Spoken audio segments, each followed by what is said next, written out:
unlike many other governments and politicians, I feel like here in Finland, when commitments are made, they actually mean them. Like, it's not made lightly. They've thought about it, they've considered it, and said, no, hey, we're actually going to do this now. It's not just hot air. It's going to be something that I think Finns can be really proud of. They're really like kind of leading the world there. Yeah, absolutely. You're listening to Foreigners in Finland, a podcast that explores the experiences of people who moved here from abroad.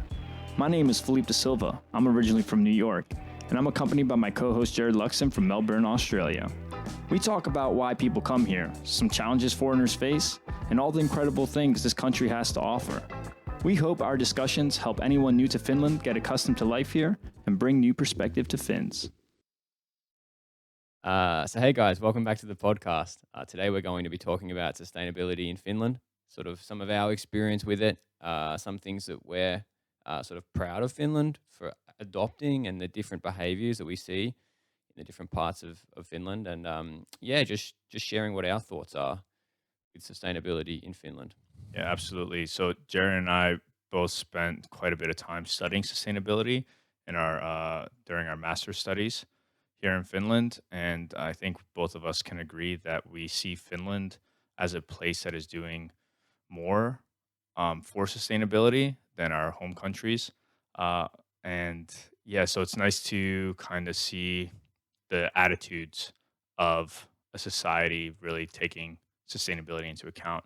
And so basically this podcast is just to share how Finland is actually doing that. So we're going to go through different topics such as transportation, food culture, higher level like understanding of sustainability, and how the government is also creating some incentives for a more sustainable society. Yeah. So yeah, hope you guys enjoy. Maybe a good place to start would be talking about transportation here in Finland. It's quite different. I would say the makeup of transportation compared to what I'm used to from back in Australia. But I do think that Finns in general strive to be quite sustainable with the methods of transport that they choose. What's been your experiences here in Helsinki? Yeah, for sure. I think when we talk about transportation, it's important to think about scale and the build of a location. So I think Finland has these metropolitan areas that are really well connected with their public transport in terms of subway here in Helsinki and Espoo. They have great bus systems. But then in some of the other smaller cities, where you have like Tampere, Turku, they're also well connected. Of course, when you're in the rural areas, people are going to be driving more often than taking public transportation. But I think Finland kind of built their cities with this in mind, where I think back in the States, it's more like there's a lot of suburban areas and everyone wants their own single family home, which leads to a lot more necessity to have a car because there's not going to be buses or subways connecting every single part. So I think like an over like view of how we want to build society, I think they kind of had it right here in the sense that it's important to have a society where everyone's kind of interconnected through some kind of public transportation. It just makes sense. Yeah, absolutely. And just to give context to some of the listeners, the public transport system is really high quality here. People, they rely on it to get to work on time. It's not generally late. And I think that when you have that kind of quality, which maybe also comes from these cities being maybe a bit smaller compared to both in sort like scale, but then also sort of the shape of the cities, it makes it a bit easier for people to sort of get to work and actually use these public transport systems for when they really need to be somewhere. But in general, I think Finns prioritize when they can using a sustainable method of transport. So obviously in the urban centres being public transport, but biking is also massive here, cycling. I see many people using bikes. It's definitely, I think, part of maybe the sort of Nordic, like the Northern European culture of cycling. But I think in general, Finns will be using cycling in the summertime, and then the numbers will obviously drop when it comes to the winter because it's obviously less easy to sort of get where you're going. they have different types of bikers here. You have bikers who come out when the weather's nice and they really try and use that as a form of transportation. But then you got some pretty hardcore bikers who are still biking, whether it's raining, snowing. There's Ice. yeah. They've got these bike tires with the spikes in them that can Yeah. like grip the ice. Yeah, Hardcore. they're all about it. I personally, I'm more of like a fall, spring, summer biker, you know? Fair weather cycle. Yeah. Like even if it's a bit cold out, like I'll still bike. Yeah. Although I've biked sometimes in the snow, but Yeah. it's quite rare. But there's quite a lot of bike tracks. Like the city puts a big effort into the sustainability of their access, and they try and put as many it's like cycling lanes and bike tracks where possible. Yeah. They also have a program like the City Bike program, which again comes out in the summertime where more people are riding, where you can buy for €35 a pass to use these bikes, drop them off at the different stations, Yeah. and that's a very sustainable way to get around. It's also pretty well connected, I'd say. Like they have those bike stands everywhere, so it's quite easy to use. But yeah, just overall, I think there's a bit more incentive to use public transportation than maybe owning your own car, because it can be quite expensive to own a car in Finland. Prices are more expensive up front, and then there's higher taxes on the car. Oil here is quite expensive, like gasoline. So it can be a bit of a luxury in a way. Mm. And the governments are, I mean, it's a part of the government programs, and these, especially like the local governments, have been emphasizing this here in the city of Helsinki. Parking rates keep going up. And I think the main reason behind that is that they're trying to disincentivize people to use cars, not only to maybe improve the urban area in the city, because it's nicer when there's sort of less heavy traffic, but also because they recognize that if people aren't using cars, they're generally using a more green method of transport. Right. So this is definitely it's kind of a double-edged sword though, because like you said, if you take sort of access to cars away, then the people that are outside of the kind of center that have, all of the public transport access, that's difficult because those people get stung by the petrol prices and maybe the taxes too. But if you're in the countryside, it can be less easy to just give up your car. Yeah. Or nearly impossible. Yeah. You definitely need it when you're in more rural areas. Yeah, but I think, I mean, transportation is sort of one element to it. I would also say that here in Finland, there's quite an emphasis on buying like secondhand products, sort of creating this like kind of circular economy. I know you've had experience with this one before. Yeah, absolutely. I think that thrifting and buying used products is in here in Helsinki, at least. Like thrifting at OOF, for example, is such a cool thing to do these days. Like if you go and you find a nice piece of clothing, and your friend is like, "Oh, nice shirt. Like, where'd you get it?" And oh yeah, it's thrifted at OOF. It's like, damn, nice. You get like bonus points. Like Yeah, it's almost at that level, which I think is like pretty cool because I don't know, back from where I'm from, like we never really thought about thrifting. You just go to the mall and get whatever you need. But it's almost like a cool experience, even just to go there and like look for things and if you find something awesome. But I think even more than that, it's just like it's not just clothes, it's furniture as well. Like you can go to these recycling centers, and instead of having to pay for something new, you can buy something that's been recycled there, or not. I don't know if recycle is the right word, but someone doesn't want something, they bring it there as a way to recycle it, and then someone else buys it for a discounted price. Yeah, absolutely. And then universities, like at Aalto University, we had a bunch of group chats on campus through an app, Telegram. But basically, the chats were like buy and sell chats. So if you wanted to sell something used for a cheaper price, someone would buy it. You would never really sell something there like for really expensive, right? It was just so you can get rid of something and then someone else could use it. And they even had like a giving away group chat. So you just give stuff away for free, Yeah. which is a great way to reduce waste. Instead of just throwing it out, okay, maybe you don't need it, but maybe someone else needs it, right? What's the saying? Absolutely. Like one man's trash is another man's treasure. Yeah. So I really like that concept here here in Finland. Yeah, and I mean, thrifting obviously exists in Australia, and it's also quite popular to go and sort of find like vintage clothing and different things. What I would say is I think generally the people might actually have an attitude towards it here in Finland that their specific reason for doing it is actually because of the sustainability, Mm, rather than trying to be fashionable or something. Of course, many people are doing it to be fashionable, but I would say there's maybe a heightened awareness of maybe your footprint and the different elements of your footprint from a sustainability perspective here in Finland, from the different actions. I think generally, also the fact that you can get those sort of secondhand furniture parts. I've actually been sort of organizing this recently. We've been going and finding secondhand furniture, and it's not like just like cheap, low quality stuff.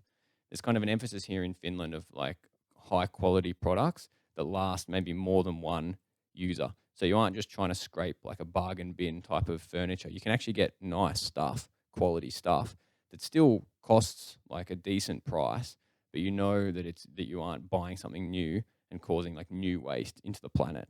And I think that's something new actually, because I think most of like for instance, the secondhand furniture in Australia is generally not super high quality.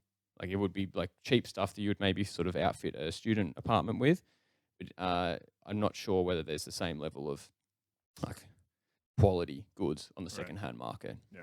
So you're just like emphasizing that there's like different levels of secondhand markets here. Yeah, You can also have an upper hand secondhand market where you're buying like really high quality stuff. yeah, I think so. Yeah. And I mean, obviously, there's like the other side of this. Like IKEA is here, and Yeah. like people go there, and that stuff is sort of more disposable, has like a shorter lifespan. But there's definitely like an emphasis on high quality products that you expect to last for like a long period of time. But outside of I guess like thrifting and products like that, there's also the food culture here in Finland. Yeah. This one's really interesting actually, because I think in the past, like for instance, dairy has been like massive part of like Finnish diet. So like milk and milk based products Yeah. have been like very very commonplace, and they still are here. Yeah, I would say that they still are like Finland's still one of the biggest consumers of milk, for example. Yeah. But what's interesting about that is that they also have so many alternatives. So it's kind of recognizing that yes, they've got this kind of history of like using lots of milk products, but they're also giving so many options. There's different startups, different companies that are offering all these different types of alternatives. And I know you've been sort of exposed to quite a lot of these ones Yeah, too. absolutely. I mean, since moving to Finland, I feel like my consumption of animal products, period, has decreased quite exponentially. But it started very slow. It was just being in school and studying sustainability. Maybe I was around more people who had different diets and was just getting introduced to different ways of of eating.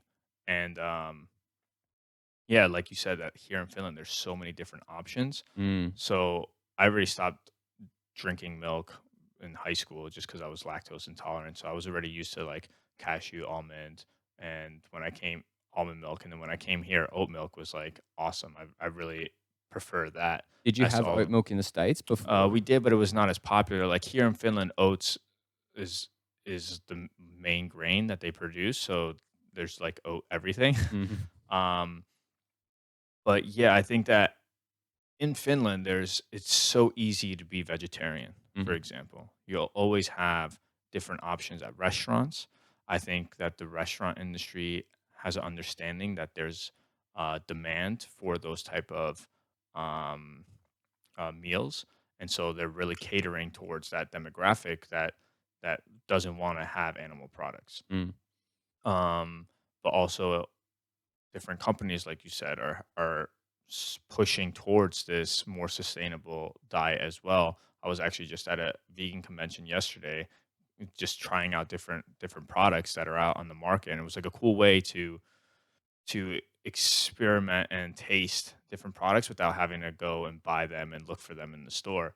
So I think that was like a pretty mind blowing experience to see how many different products are out there, and like there's really a big effort in tackling this problem. And a lot of them were Finnish companies too, which was also like really cool to see. Yeah, I think there's a really higher sort of understanding of your diet's impact on like the environment. And I think many people here in Finland are their main reason for being vegan or vegetarian is specifically climate change, and it has been for years. I mean, of course, you can have sort of multifaceted ideas about this, but Yeah. it's quite common that someone's reason for not eating meat or dairy Yeah. is because they don't want to have a large sort of climate impact. Yeah. I think that is an understanding that's quite like advanced in terms of like just like everyday people that haven't sort of studied it. And I think it's also it's also a comparison maybe to what the general understanding is in Australia, where people don't, I think about necessarily climate change as the main sort of reason for changing their diet. Yeah. Interestingly, you spoke about the Finnish companies that are producing products. Actually, one Finnish company just launched their pulled oats in Australia. Okay. Yeah, so it was a first because we don't really have a whole lot of these oat based substitutes. And pulled oats for the listeners are like kind of pulled pork, but it's made from oats, and it's quite good. I mean, I'm a fan, but they just launched that back in Australia, and it shows that like now Finland's kind of influence in this sort of sustainable Mm. food is starting to spread Yeah. slightly, which is Yeah. cool. I feel like Finland's maybe struggled a bit to reach broader markets, but it's always a nice thing to hear that okay, they're expanding into a different country, Mm, and it's definitely like a brand thing for the country. mm, Um, I just want to go back. I think that people's reasons for changing their diet is obviously multifaceted, like you said, and everyone has their own reasons. Um, but yeah, I think that at this point, it's quite clear that like livestock industry has a big effect on our water resources and our levels of CO2 emissions. So to have that kind of understanding and kind of take those small sacrifices to maybe reduce some of our consumption is, I think, a pretty good thing that Finland's making possible because it's not always possible in many places that you go to. You know, mm. like if I'm thinking if I'm traveling somewhere in southern like Europe, maybe it's much more difficult to have that kind of diet. Yeah, absolutely. And You know? I think I've only heard in Finland where it was in the news at some point where they were having a discussion about sort of transitioning like milk and meat out of the school's basic diets. Yeah, to- And then that would obviously have some massive outsized impact yeah, because it's like kids at school don't get to choose what's in the menu. It's kind of yeah, provided for them here in Finland. But if the schools then choose to go and say, hey, we're not going to be serving meat or milk, that would have a massive sort of impact on the sustainability of yeah. their kind of menu. So Absolutely. I've only heard about that being in Yeah. Finland where that's been on the cards. Yeah. I think that's quite interesting because then you're kind of like limiting someone's choice. Mm, And I'm not quite sure where I stand on that. I think right now my opinion would be like I think it's still good to have a choice for everyone. You know, you can eat whatever you want. And I think that was our experience at Alta University. Like we always had options. If you wanted to take a meat lunch, you could take one. If you wanted to take a vegetarian one, you could. If you wanted to take a vegan one, you could. Like there were options, which I think it makes it a bit more inviting, you know? mm, Um, but yeah, maybe we could also talk about how in the grocery stores that if a product is approaching its like sale date or expiration date, they mark down the price to give customers incentive to buy it, and then this way, this reduces a lot of food waste mm. that's produced in the grocery stores. I think that's another way that Finland tries to reduce their waste. Yeah, I mean it's an absolute no brainer. Yeah, Everyone should be doing this. I yeah, mean it's like a no lose situation. The shop gets more money because they sell products that would have otherwise gone to the bin.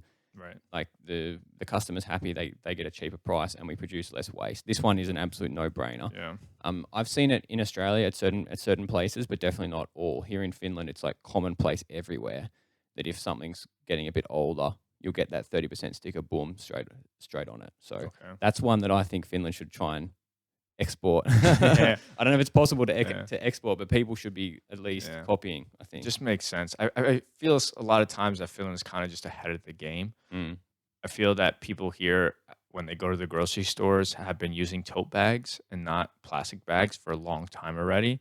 And now it's almost seen that, okay, if you're not bringing your own tote bag, okay, sometimes we forget, no problem, but it's common practice these days, you know. And I'm just starting to see that back in New York, where people are bringing their own um, bags, Mm. and I think a lot of it has to do with how we shop for groceries. Like here in Finland, people will do maybe a daily grocery, or maybe like 3 4 days, maybe max a week, but no one's getting monthly No. groceries, you know, unless I don't know, maybe if you live in some rural area, maybe. But relatively, like in the city, everyone's doing short term grocery shopping. So Mm. then you don't need so many bags, and you also don't have a car. Mm. But back home from where I'm from, it's like, okay, you go to the grocery store with a car and you load up the trunk and you bring all that food and you're like set for 2 weeks, you Yeah. know? Yeah, and that's the same as Australia, but I definitely agree with your point saying that like Finland's leading the pack in certain ways. Like here you have to buy the plastic bags which you put your shopping in, Right. right? Incentive to bring your tote bag and Right? not But have to Australia just copied that. okay, Maybe I cool. think it's in the last maybe 18 months or 2 Yeah. years or something. Previously, you could just take as many plastic bags as you wanted for free. Mm, That was like the standard. And they just brought that in. It's been standard here in Finland for ages. yeah. But it's interesting to see like these different places starting to sort of adopt these different things that are commonplace here in Finland, and people are just like fine with. Yeah, absolutely. There was people were upset. You can imagine back Yeah, home. I'm What, they're sure. going to charge me 10 cents for my plastic bag now? Yeah. Oh, I think it's more than anything, it's just bringing the idea to light and mm, adding it to the conversation. You know, sure, they might be a bit upset in the beginning, but then you're talking about it, and then maybe people start to slowly understand. Okay, it makes sense not to use plastic bags if we can just reuse mm. a bag. You know, like Mm. I think one interesting one with that too that's super commonplace everywhere, and this is not just Finland, I've seen this in sort of many of the Nordic countries, maybe some of the other European countries too, is the bottle returns. So every can or plastic bottle has included in the price it's called hipantti. So it's a price that you get when you return it to the recycling center or the sort of the recycling machine. You get that credit for that money back. And what it does is it builds this like economy where literally you'll see people where they're actually looking for cans out on the street because they're collecting them because they know that when they bring them to the store, they can get 5, 10, 20 cents, depending on what the yeah, size of the bottle is for that. And then what that does is it just increases the recycling that the city's able to do. yeah, absolutely. I think when Finns see people like crushing cans, they kind of look at them like, "What are you doing? Like, Yeah. you could have easily recycled. Now you can't Or recycle." someone else could Yeah, have. or someone You know else what I could have. mean? You know, yeah, like Even if the money exactly. doesn't matter to you, like you're Yeah, just throwing money that someone else could have right. gotten from that. It's just wasteful. It's And wasteful. I think that Yeah. that is the main point of this whole like episode is that we find Finns to be less wasteful. Mhm. Yeah. Absolutely. But yeah, Jared, you were telling me that Finland has a sustainable goal that they're trying to reach, maybe 2030, 2035. Can you open that up a little bit? Because I'm not too familiar with it, but Yeah. but I think it was interesting, and I think our viewers could find it interesting as well. Yeah, and this is a point that I like we were just talking about the world starting to adopt things that are commonplace in Finland. I really hope this is also one. I'm an Australian and Australia's leadership on like climate change and things has been not very good. Here in Finland, they've actually just set a goal that they're going to be climate neutral by 2035, which is one of the most aggressive commitments by I think any government in the world. And it's really, I think, impressive from a small country like Finland to really say, hey, we're going to do this and we're going to commit to it.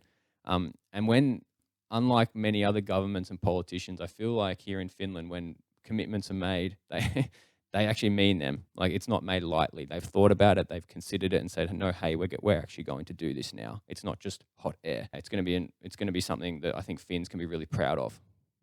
They're really like kind of leading the world there. Yeah, absolutely.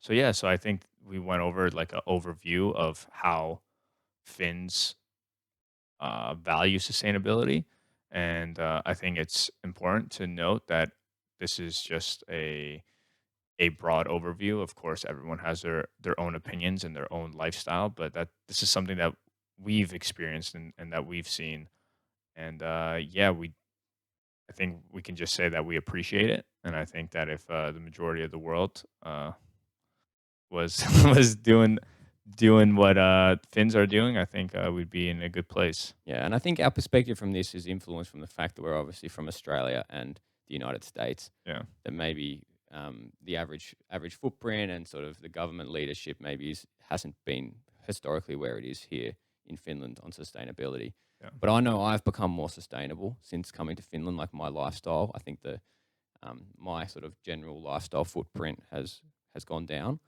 and I think that's something important to recognise and to sort of bring up when we're talking about foreigners moving to Finland and the sort of different perspectives that we can have. So Yeah, absolutely. we'd love to hear also your thoughts about it in the comments. Yeah. Have we missed something, or do you think that Finland is sort of sustainable in different ways? Please tell us. Or do you find Finland maybe Not slacking, sustainable. not sustainable in Yeah. certain ways? Yeah, I think it's a fun conversation to have, but more than that, an important one. So yeah, thanks for tuning in, and we'll see you all in the next one. Thanks, guys. Bye.